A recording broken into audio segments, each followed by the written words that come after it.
So anytime you get into this situation, you need to be very careful whenever doing any kind of treatments, or just pay attention to your pond.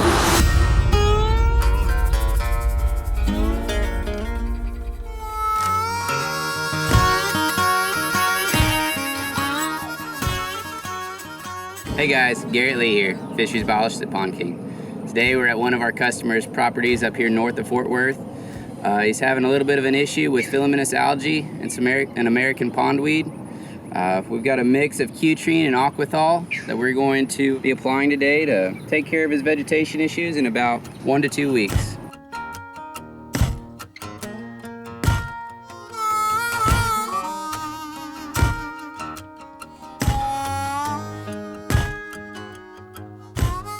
But aquathol and cutrine both we're applying to the surface of the water, and it'll treat that vegetation that's up on the surface as well as down in the water column. You can see it slowly starting to sink. That way it gets that vegetation that's beneath the surface of the water.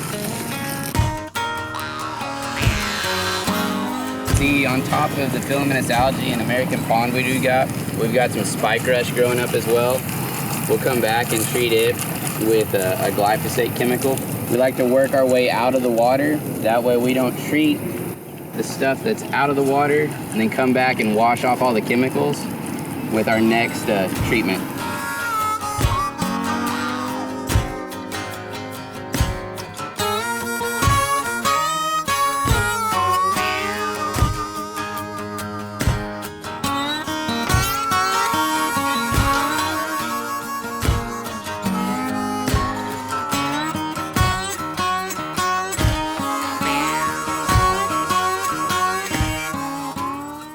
So we're out here at one of our maintenance customers, and you can see this pond's got a pretty serious filamentous algae bloom.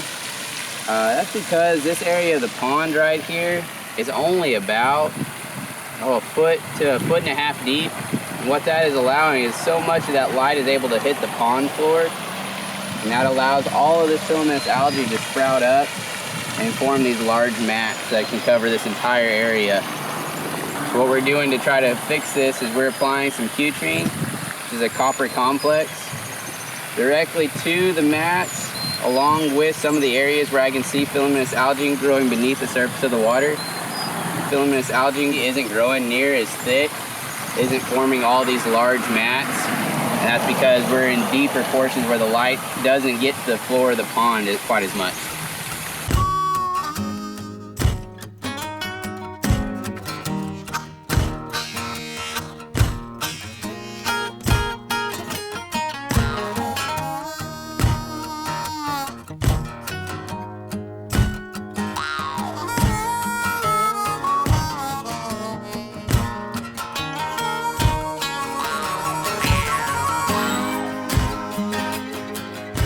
Today we're out on a customer's property. He's having some trouble with his fountain, so we're gonna troubleshoot it and see if we can't figure out what's going wrong for him.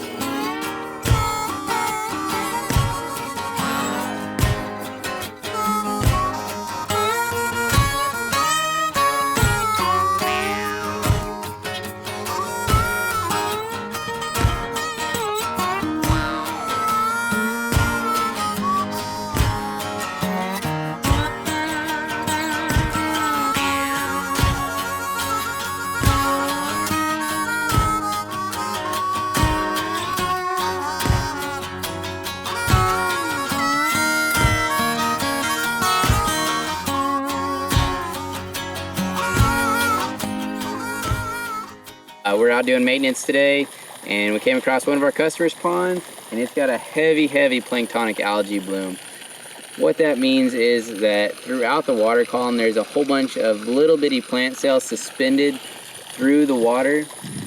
This helps to increase the productivity of your pond, but if it gets to be a very significant bloom like this one, it also has the potential of driving the dissolved oxygen content down and potentially causing a fish kill. So anytime you get into this situation, you need to be very careful whenever doing any kind of treatments, or just pay attention to your pond.